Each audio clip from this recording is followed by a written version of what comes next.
de toutes les nouvelles fonctions qui ont été développées pour la version 2 de l'application mobile Ski Haute-Gaspésie.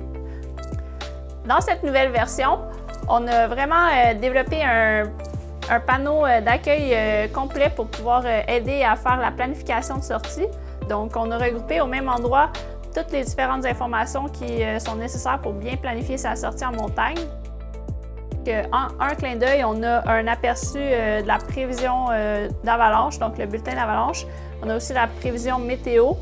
Puis, lorsqu'on se promène vers le bas, on a les informations en direct de la montagne. Donc, on a la web caméra qui donne les quantités de neige une image à toutes les 5 minutes des quantités de neige, la neige qui est tombée dans les dernières 24 heures, ainsi que les données des stations météo qu'on a en montagne, soit au gîte du Mont-Albert, au Mont Ernest-Laforce et au Petit Mont-Sainte-Anne, complètement sur le sommet au Mille-Madeleine.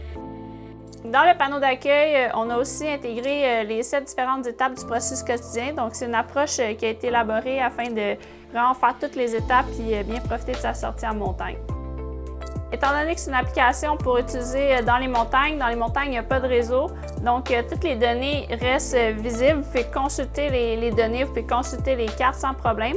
Puis, il y a des petits icônes qui vont apparaître quand vous êtes en mode hors ligne, donc pour vous dire de faire attention que les données sont peut-être passées date. Donc, si vous partez une expédition 3 jours en montagne, bien, vous allez avoir toujours le bulletin de la dernière journée que vous avez eu du réseau. Si vous cliquez sur le bulletin d'avalanche, vous allez pouvoir avoir tous les bulletins au complet avec tous les détails comme sur le site web. Donc, dans la première section, vous avez tous les indices pour les 3 prochains jours, ainsi que des conseils de déplacement sur le terrain. Ensuite, si vous continuez votre navigation, vous avez l'onglet des problèmes d'avalanche. Donc, vous pouvez cliquer, vous allez avoir vos problèmes, où est-ce qu'ils sont, à quelle altitude, quelle orientation, quelle taille d'avalanche on s'attend à avoir avec ce problème-là, ainsi que quelques détails là, à propos du problème. Et dans le troisième onglet, vous avez les détails supplémentaires, donc un sommaire du manteau neigeux, l'activité d'avalanche qu'il y a eu dans les derniers jours, ainsi qu'une prévision météo alpine là, pour vous donner vraiment les détails de ce qui va se passer en montagne. Si vous voulez plus de détails sur la prévision météo, vous pouvez cliquer sur l'onglet de la météo. Cette fenêtre-là est divisée en 3 sections. Donc, la première, c'est la prévision météo régionale fournie par Environnement Canada. Ensuite, dans le deuxième onglet, on a l'aperçu météo alpin, donc qui est fait pour Avalanche Québec, pour la région des Chic-Chocs. Puis ensuite, dans le troisième onglet, on a les liens vers d'autres sources que vous pouvez aller consulter pour faire une idée vraiment plus précise de qu'est-ce qu'on s'attend comme météo.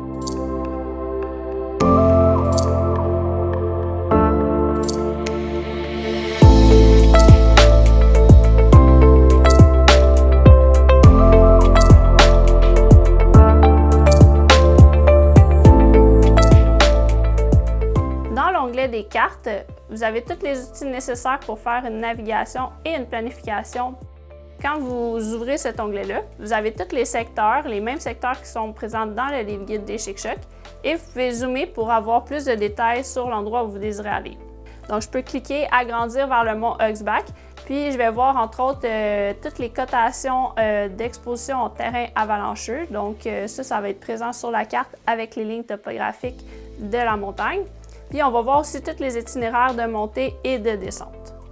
Une grande nouveauté, c'est qu'on a distingué les itinéraires de montée en différentes catégories. Donc, selon le type de sentier, est-ce que c'est un gros chemin forestier, est-ce que c'est une route qui n'est pas déneigée, la ligne d'hydro, ou c'est un sentier balisé, donc un petit sentier en forêt où est-ce qu'il y a des fanions pour nous indiquer le chemin, ou sinon ça peut être simplement une montée qui est suggérée, donc dans le livre guide, il y avait des propositions d'itinéraires, donc on les a retranscrits sur la montagne. Si vous cliquez sur un des itinéraires, que ce soit de descente ou de montée, il y a un petit onglet en bas qui apparaît avec le nom de l'itinéraire. Vous pouvez cliquer dessus, puis ça s'agrandit. Puis il va y avoir un panneau d'informations détaillé avec toutes les caractéristiques par rapport à cet itinéraire-là. Donc, il va y avoir une braguette de l'angle de pente maximum que vous allez traverser durant cet itinéraire-là, l'orientation, le dénivelé, la distance, ainsi qu'une description. Aussi, si vous zoomez vraiment beaucoup, Bien, à un moment donné, le fond de carte topographique il va disparaître puis il va laisser place à un fond de carte satellitaire. Donc ça, c'est vraiment pratique si vous voulez voir c'est quoi le type de végétation, si vous voulez voir un peu, là, y a-t-il des rochers ou c'est des arbres, etc. Donc c'est une fonction là, qu'il ne faut pas négliger. On a aussi ajouté plusieurs icônes directement sur la carte, donc on peut savoir sont où les caches d'équipement, les abris journaliers, les refuges, mais aussi la web caméra et les stations météo. Une autre amélioration qu'on a faite dans la navigation des cartes, c'est qu'on a ajouté là, la petite montagne avec les indices de risque en permanence là, quand vous êtes dans la zone de prévision du bulletin. Vous allez avoir les couleurs qui vont vous popper en haut à droite, comme ça vous allez toujours pouvoir garder ça en tête. Si vous êtes en dehors de la zone de prévision du bulletin, il y a un petit dé qui apparaît pour le Danger Radar. Donc, c'est un outil qui a été élaboré par Avalanche Canada pour vous aider à faire votre évaluation de l'indice du jour dans les zones qui n'ont pas de bulletin d'avalanche.